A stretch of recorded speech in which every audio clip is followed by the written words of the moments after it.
₹400 kilo आहे.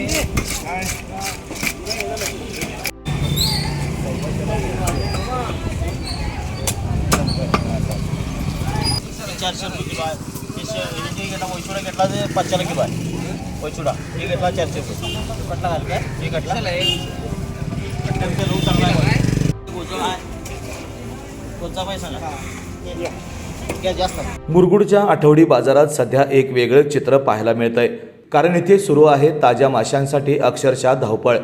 पावसाळ्याची चाहूल लागताच मुरगुडच्या प्रसिद्ध आठवडी बाजारात नदीतील ताज्या माशांची मोठ्या प्रमाणात आवक सुरू झाली आहे आणि याच कारणामुळे नागरिकांनी बाजारात प्रचंड गर्दी केली आहे.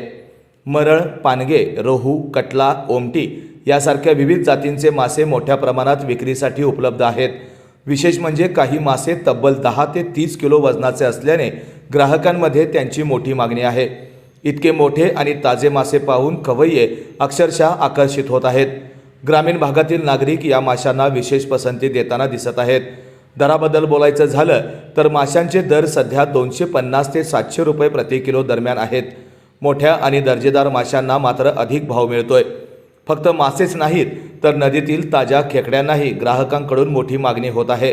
पावसाळ्यात नदीतून मिळणाऱ्या माशांना चांगला दर मिळत असल्यानं अनेक मच्छीमार आपला ताजा माल घेऊन मुरगुड बाजारात दाखल होत आहेत. यामुळे प्रत्येक आठवडी बाजारात मच्छी विभागात मोठी वर्दळ पाहायला मिळते आणि संपूर्ण बाजार परिसर सध्या गजबजून जातोय. तरी तुम्हीही मुरगुडच्या बाजारात जाऊन या ताज्या माशांचा आस्वाद घेणार का? आम्हाला कमेंट करून नक्की सांगा. व्हिडिओ आवडला असेल तर लाईक, शेअर आणि सबस्क्राईब करायला विसरू नका. लाईव्ह मराठीसाठी मुरगुडहून सर्जेराव भाट.